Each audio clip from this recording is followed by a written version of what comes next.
Alright, I just got on here a couple minutes ago to make a video about a topic, and I completely didn't talk about that topic at all. And what that is the decrease in gang stalking and electronic harassment amongst the group of people in my social network. Just going through the feeds, I've seen, I think 5 or 6 people now mention something about a decrease either in the gang stalking, physical gang stalking that goes on out in public, and a decrease in the remote neural monitoring, and how happy people are that they're not having to they're not having to deal with this, and how amazing it is to be able to live your normal life, and how surreal normal life is. So I'm not the only one that has experienced this recently. And when I talk about this, if you're still going through this, if you're still getting gang stalked, you're still getting shocked, you're still getting whatever mode they use to harass you, I am sorry that you're going through this right now. And I can't speak for the other TIs that have had a decrease or have had their stalking stop. But I don't feel like I can just forget about this and go back to my own life and forget about everybody else that's having to go through this. Because it's terror, it's horror. I mean, it's the worst day of your life every day.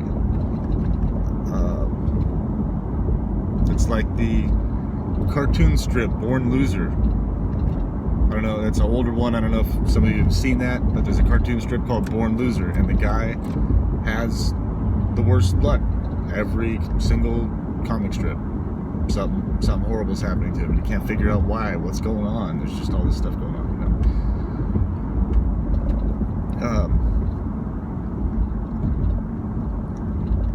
So what I'm going to do is, because when you get, now I'm still facing some turmoil in my life, but I can deal with it now currently without, I'm driving around town, it's perfectly normal. People are being nice to me at the store. I'm not getting all of the tactics that I was getting, I'm getting nothing. But I'm not going to forget about the people that are still going through this. This is still happening. It needs to stop. This is the United States of America, and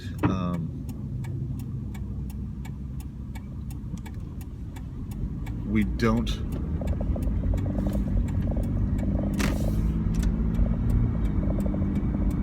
organize in the United States and violate other people's rights. That's not it's not what we do here. It's not what we're supposed to be doing here. It's what's happening, but it needs to stop. If people don't keep pushing forward to end this, even if you become untargeted,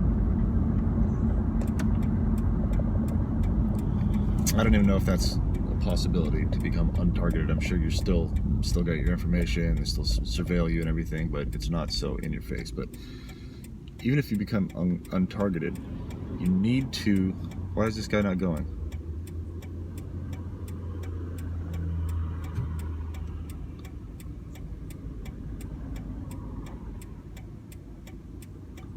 Dude, fucking go, Glendale police officer.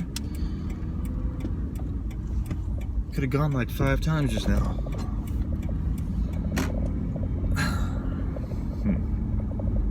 Maybe I just have my personal Glendale police escort here now, and he's going into the apartments.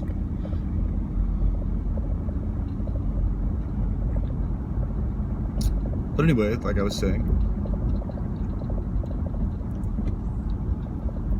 it can't be out of sight, out of mind.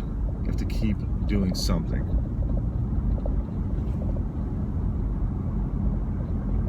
I'm sorry, I just got so distracted. I see this guy all the time. He's going to the swap meet. Maybe I'll try to take a video with him later when I get in there. But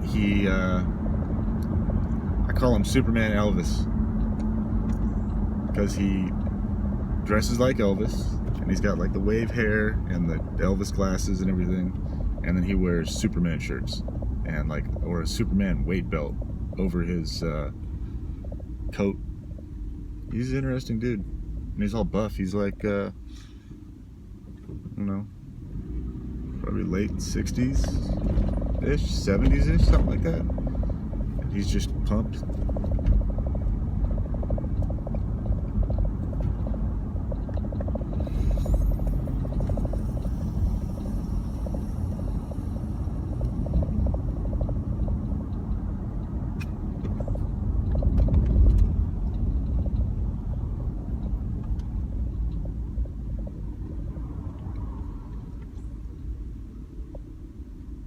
So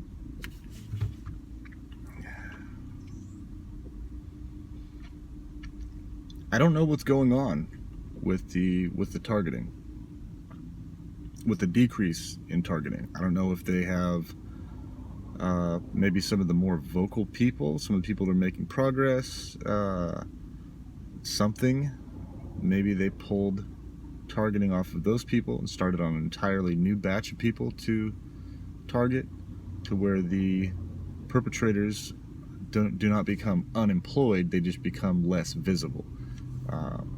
Because it seemed like quite a few of the people on my social network have gotten to the stage of the overt stalking, where they want you to know. They want you to know that they're around. They want to freak you out as part of the psyop, you know. And maybe they gave up on some of us and just moved. You know, you've got a whole list of people that are targeted, and you've got a list of people right underneath that, or in the second shoot, the alternatives. All they'd have to do is, in their computer, take one name off, move it down to the next person, start the program back to the beginning, standard operating procedure, and start all over that person. The whole crew or network of people that were working on me are now spending that time on another person. They don't lose any money. Nothing happens to them. They just have a different target with a different number, basically. So, you know, we're not a person to these people. We're a number and a paycheck. And to keep that budget going, keep that money flowing, maybe that's what they've done. I don't know. I'm just guessing. Just trying to think about it. Think out loud. Problem solve. Brainstorm. When I taught media, I don't think I've ever mentioned this, but I taught media for 2 years in public schools, 4th grade through 12th grade. I taught animation, and I worked for a company called Royer Studios. And what we would do is we'd go into a class. We'd have the class for 2 weeks. I would teach an hour a day to each class for 2 weeks, and I would teach them the process of animation. So from the beginning to the end, from the thought to the final product. So we would do our brainstorming. I would sit down, and I would sit down with the groups. Well, I would explain all this to them first. Sit down with all the groups and brainstorm. I'd have all the kids sit around, think of ideas, and as they're brainstorming, write those ideas out on a timeline.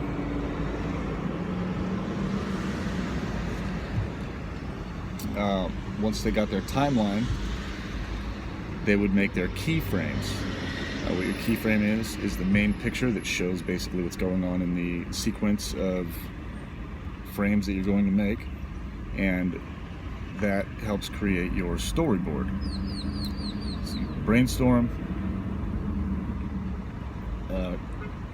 keyframes, storyboard, and then you start your repetitive animation. So you make small movements in each piece of rice paper, and you use templates, and move that template just a little bit, trace around that, and you move that image that you're creating just a very small portion, and then you take all of those pieces of rice paper that you made, end up with a stack like this big, and you come up with a 30-second public service announcement about some kind of issue. There was a lot of different, there was drinking and driving, there was anti-smoking, anti-bullying, different themes that we went over, and that way there was something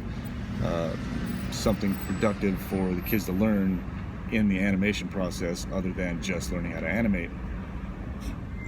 So yeah, I did that for 2 years. I traveled all over Central California, went as far as LA County, up towards San Francisco, over towards the coast, but mostly around the Fresno area. And I can't remember why I started talking about that.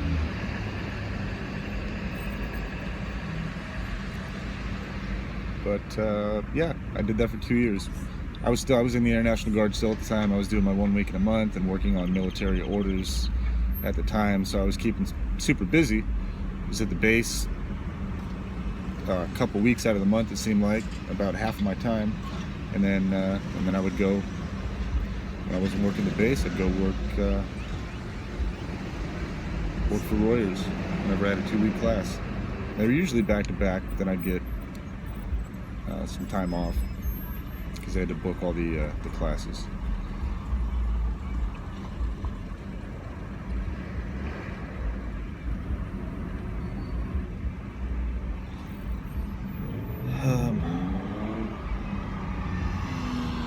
Yeah, well, so we'll see how I do with the swap meet here today. There's thousands of people out here, and this is one of the places where I got a lot of the directed conversation and a lot of the forced coughing, right as people are walking by you, asking you weird questions, just being odd. And I haven't got any of that lately, so we'll see how today goes too. See if today's somewhat of a normal day. Hopefully it's not a normal day as far as finding stuff goes. I'd like to find something today that's worth a couple $1,000s. That'd be nice. Find an old Bell motorcycle helmet from like 1961. It's like just plain white. That'd be cool. That'd be about $3,000. Something I could probably buy for about $5 out here, just an old motorcycle helmet. See, you don't find those too much in Arizona here because there's no helmet laws. In California, there are helmet laws, but they weren't back in the 60s though, so yeah, when I was in California, I found a lot more of these helmets. There's Trade Secret I'm talking about, by the way.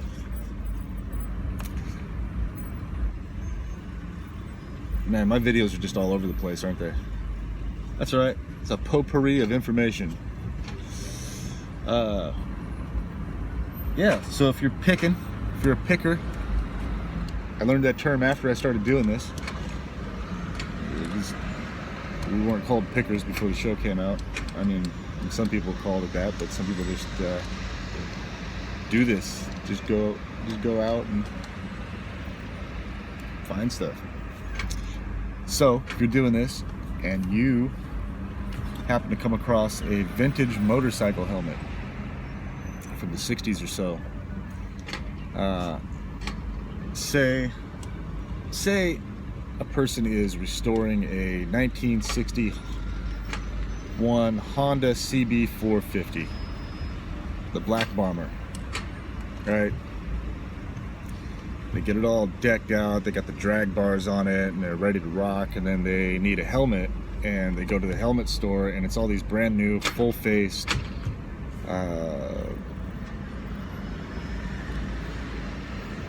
newer looking helmets. So you get this nice old custom bike and then this brand new helmet, and something just looks weird. So you want a helmet that goes with your bike. What do? You go on eBay and you look for one. You realize they're really hard to find from that era. And then you also realize that some of them are worth thousands of dollars. You know, gotta have that helmet that matches that bike. People will buy these and they'll recondition the inside of them so they're still safe, because they've deteriorated so much over time. All the foam breaks away on the inside and everything. But yeah, an old motorcycle helmet, usually a Bell Top Tex, is the go-to helmet. Some of the original ones from the late 50s, the very late 50s and the early 60s are the toughest to find, and some of the coolest looking helmets too, that are worth the most. I've seen one of those helmets sell for at least around $5,000, $4,500 to $5,000 for one of those helmets. The most recent one that sold, I think one sold for $3,500, and that was in the last couple weeks. So, but I found two out here last weekend. I found two helmets, bought them for $5 each. One's worth around 70, I think, and one's worth around 150 or so. So there's, let's just say $200 off a $10 investment. It took a lot of walking and searching and knowledge, research. I mean, I didn't just find that out. People don't talk about stuff like this, like I'm talking about on this video right now. They don't just divulge trade secrets and let everybody know, because especially somebody that watches this in Phoenix, they're trying to make some money, want to do what I want to do, and then they come out here and they look around and they happen to get here earlier than I do, and they find the $3,000 helmet, because I said something. But I guess I'm willing to miss out on that to go over some of this stuff. Not enough people do this anymore. I hardly see, I don't see the amount of people out doing this that I used to. It's something to do with the internet. People have apps. People have different ways of finding this kind of stuff. Find it before it gets here.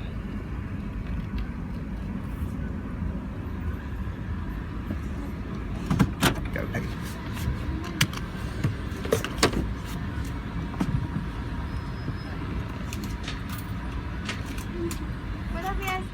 Buenos dias. Good morning. Morning. I parked on the wrong side, sir. It's okay, no worries. What were you gonna say? It was gonna be 150. Oh, okay. Okay. And 350. Thank you. Thank you. Have a good day, sir. You too.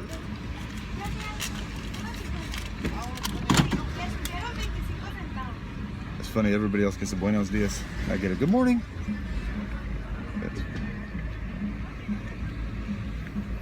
But practicando mi español means I'm practicing my Spanish. So I tell people that a lot. And then, or if I start speaking in Spanish, I say buenos dias, ¿cómo estás? They return with super fast, rapid fire, fluent Spanish, and then I have to go, no, poquito español.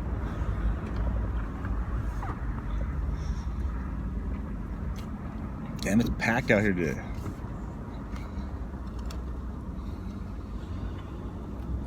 It is packed.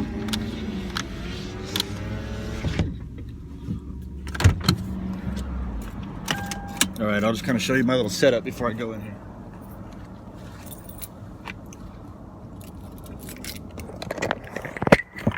Setup, I hate that phrase. So, got my cart over here.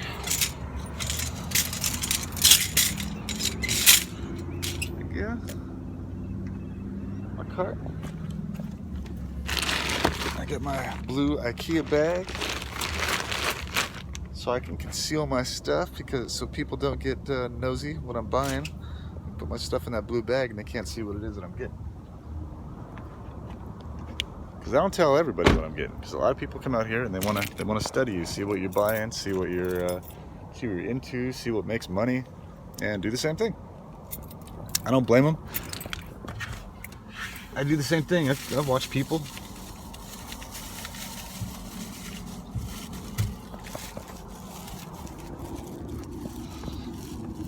Got an apple and a pastry. So I have to spend like $10 on food out here. And there's the parking lot. It's the old drive-in theater. One of the last working, functioning drive-in theaters in the United States. All right, I'm heading in. Wish me luck.